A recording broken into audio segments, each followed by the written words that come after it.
Yeah, I'll react to that, sure. Hey, how are you? Good, I hope. I spontaneously just press start recording just because it makes me go.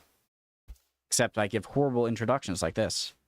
Original link to the video, top of the description. Below that, link to the Discord. Love to have you. All the other stuff in the Discord. Hit all the buttons, please. The good buttons. And let's get started. Lost in the Pond. Great channel. 8 words Britain and America use very differently. Hello, I'm Lawrence, and I'm on a quest to uncover all of the memos that Britain and America lost in the pond, and one of those memos pertains to words. And not just any old words. I mean, living in the United States now for well over a decade, I've encountered my fair share of word differences, right? And you can sometimes get very tripped up on them. But sometimes, ever so occasionally, there are instances where each country has the same word, but that same word has a different meaning. And of course, we looked at this in a video back in the day. This is the sequel. And, you know, since many of us are probably experiencing cabin fever at this point, I thought I'd inject a sense of outdoorsiness to some of these words, as well as some sweet treats. And so, without further delay, here are 8 words with totally different meanings in Britain and America. Part 2. Zip. Zippity-doo-dah, zippity-yay, zip. Who knew that this had a different meaning on either side of the pond? You just injected nostalgia directly into my veins. It reminds me of Disney World. My, oh my, what a wonderful I sort of day. did, instinctively, or at the very least before moving here, I did know about the American usage of zip. That, of course, is the equivalent of what in Britain we call a postcode. So a zip code, of course, is the number assigned to the region in which a group of houses might be contained, or a Walmart. But in Britain, that ain't how we use zip. Zip is, it's sort of an alternative to Velcro, right? Or anything else that can help you fasten your jacket. It's that fastening device on a purse or a tracksuit top, right? And in America, you know that very similarly as a zipper. Yep. I would have demonstrated it right here on this video, but I stopped using zips in the 90s, except in other places. Places where you might also find a certain type of strap.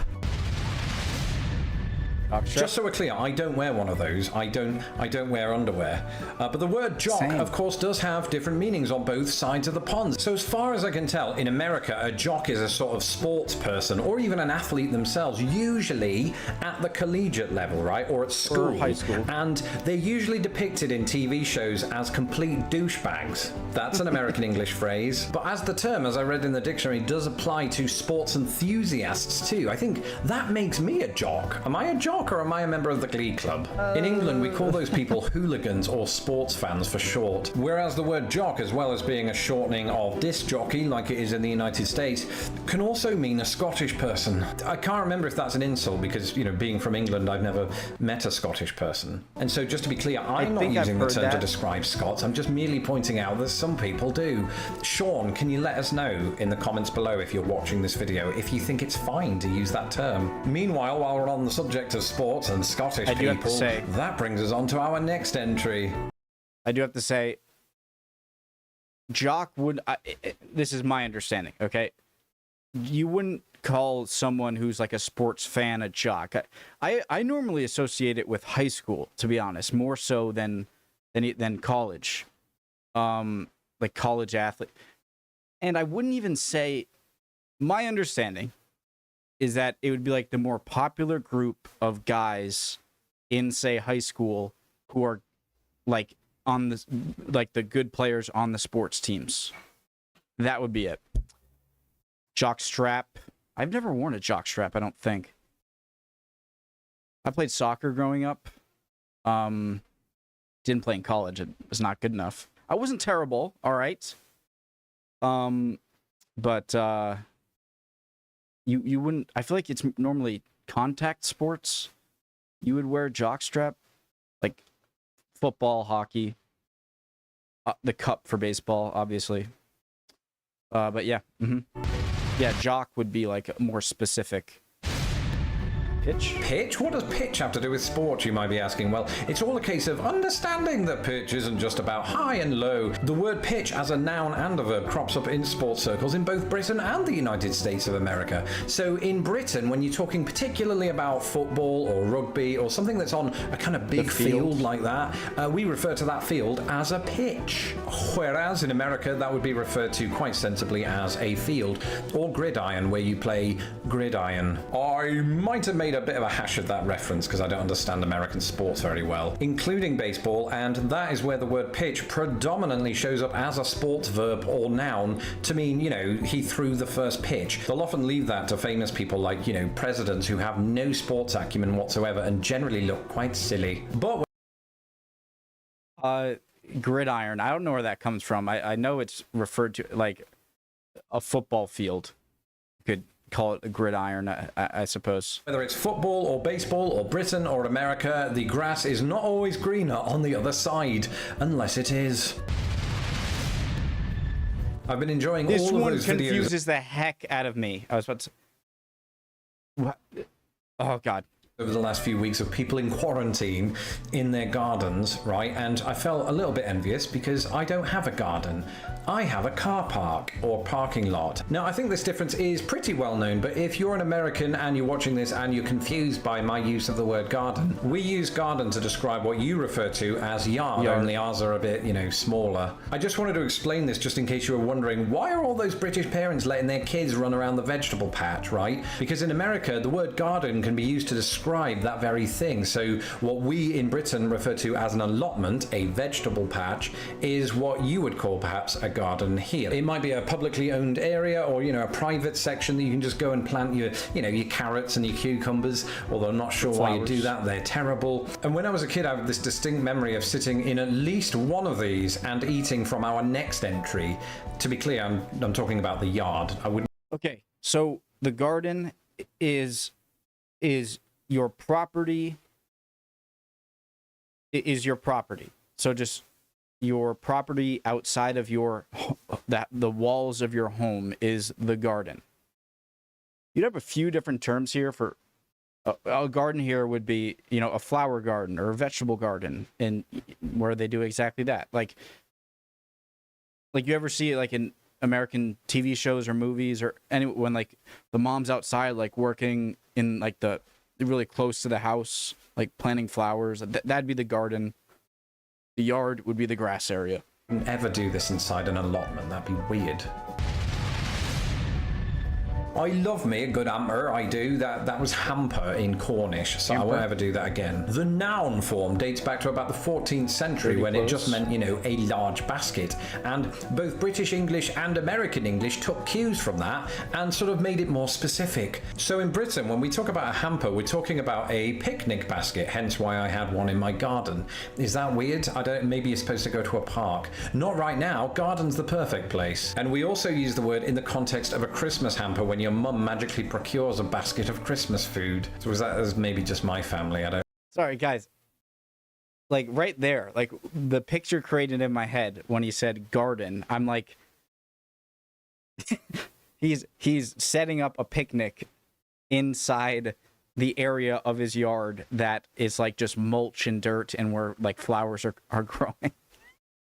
know. And in America, a hamper is also a basket. And if you're British and you're thinking of moving to America like I once did, don't start putting food in your mother-in-law's hamper, right? You'll get into a lot of trouble for that, because a hamper in America is where you keep the dirty clothes. It's a laundry basket, right? Mm-hmm. Which is funny because those types of hampers can also end up in the garden/yard, particularly if you're using one of these. Clothesline. Hey, Jesus. No, thank you. Peg might, I don't know, I'm doing that face. Peg might also be short for Peggy on both sides of the Atlantic, pegging. But in British English, a peg is the implement you use to hang up your clothes on the washing line, right? Which, when you think about it, serves a similar purpose to other types of peg, like those that you would stick in the ground when you go camping to hold your tent up. Never try it without those. I've done it in a storm, and I came back with just my underpants. In other words, I was naked. We've already established I don't wear underpants. And in America, those implements are usually called a clothespin. So how do Americans use peg then? Well, they'll... Oh! Let me tell you, sir. Use it in the aforementioned camping context or other types of peg. Okay, in a non... I'll stop. In a serious way. A peg in like... Oh, God. Images of weird stuff is in my head. A peg. I'm so sorry. Peg would be... But... As well. It'd be like a... Yeah, like something you stick it like in your tent, maybe. Sorry. Okay. Well, but they will use peg apparently in a baseball context. We've come full circle. We've done a home run on the baseball references. I've never heard this term before. I looked this up, but apparently it is a type of baseball throw, much like a pitch. So you could put a pitch and a peg together, and what have you got? A petch or a pig. I don't throw pigs, not a baseball or anywhere. But in America, it can also be a verb, right? So, for example, Lawrence. You're a YouTube sensation. Oh, it can be a verb, yes. I mean, personality. I didn't peg you as an introvert. These are the kind of comments I get all the time. Just substitute in the word genius and we're away. Anyway, let's say that we... Like, I didn't peg you for this. Like, I like, if someone does something that is outside of their character, or, like, someone who, like, seems really shy, and, like, they told you, oh, I just came back from the club. I go clubbing every weekend. It's like, I didn't peg you as a... I did not peg you. We open that hamper, right? The British kind, not the American kind. And we pull out all of the savory food. We have our lunch. What's left over is dessert. On a good day, it might even be one of these. Don't peg. I'm eating what the Americans would call a cookie. And does this have cinnamon in it? It's a snickerdoodle. What do you think? Oh, snickerdoodles are great. S tier cookie. Oh my God, it's horrible. Hey, pass me that water. Thanks. How dare you?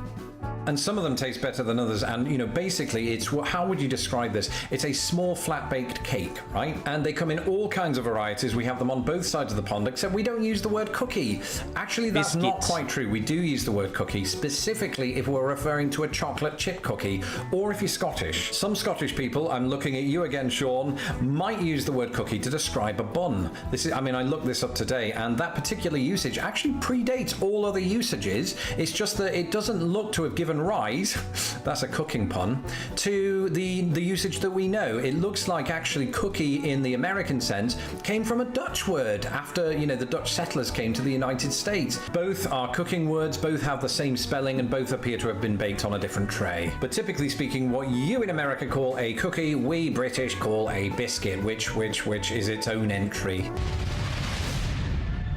That's right, this wasn't just a disgusting cinnamon-based cookie, it's also a disgusting cinnamon-based biscuit, and that's because that's what we call a cookie in the United Kingdom. And I think when I moved over here, I thought that one would be the same, even though it's since materialized that this is quite a well-known difference, I think. Perhaps what I believed was that Americans referred, like we do, to the chocolate chip cookie as a cookie and everything else was a biscuit. Not the case, but to confuse people like me, and probably just me, Americans use the word biscuit in a different way, but again, it's still connected to food. I'm waxing nostalgic now because I remember the first time I encountered this difference. It was in a Red Lobster. And for those of you that don't know what a Red Lobster is, i.e. perhaps British people, it's a seafood chain in the United States. And, you know, I ordered fish and chips because you can get that there. It's not what you would find necessarily in the fish and chip shops back home, and it's definitely minus mushy peas. But one of the things that does come up at Red Lobster is that you receive complimentary biscuits before the meal. And you're probably thinking, that's weird, a dessert before the meal? That makes me want to dessert before the meal. And that's not what it is. A biscuit in the United States is savory, right? And fluffy too. Think of a savory scone. It's covered in salt, it might even have garlic or cheese, and the rule is you eat about 4 of them before the meal. That's Yeah, it's gonna fill you up. my rule. And It's kind of hard to say the taste. It definitely has the appearance of a scone, but not the texture and definitely not the taste. It tastes more like a bread than... Yeah. like a buttered roll, it still won't taste like it, but that's kind I of... must say, I'd much rather have one of those than one of these. Don't do that to my taste buds again, especially while we're on air, because that could get embarrassing. Unbelievable. That's it for this episode. Let me know in the comments below your favorite words that have different meanings on either side of the pond. And speaking of the pond, don't forget to subscribe to my channel so that my videos don't get lost in it. A lot of people have been following me on Twitter recently, God alone knows why. Well, why don't you go and find out by doing the very same thing at Lost in the Pond US. And the one that kind of gets on my nerves is aluminum, because people are like, oh, British people don't use aluminum right, or Americans don't say aluminium, that they say it wrong. But the spelling is different. So no, it's not said wrong, it's spelt wrong. You know, it's like it's ALUMINUM, not INIUM. Did I spell that right? I don't know, but yeah. recently, it seems like even more people than that have been following me and supporting me and this channel on Patreon. And if you would like to become a supporter of this channel, you can do so by going to patreon.com/lostinthepond. And what I will tell you, if you go there right now and become a new patron, you might do so just in time for tonight's secret live stream that we have every Tuesday or Wednesday, depending on the week. And so you can do that, like I said, at patreon.com/lostinthepond. But until next time, I bid you adieu, and I hope you have a fantastic rest of your week. You can do live streams on Patreon. Thank you for watching this episode of Lost in the Pond. Don't forget to hit my stupid little face to subscribe, and please share this video with the world. Great video as always, guys. Lost in the Pond, great channel. And yeah, I'd appreciate any comments down below, any answers to the questions I might have asked. And I'll see you guys next time, all right? Bye, guys.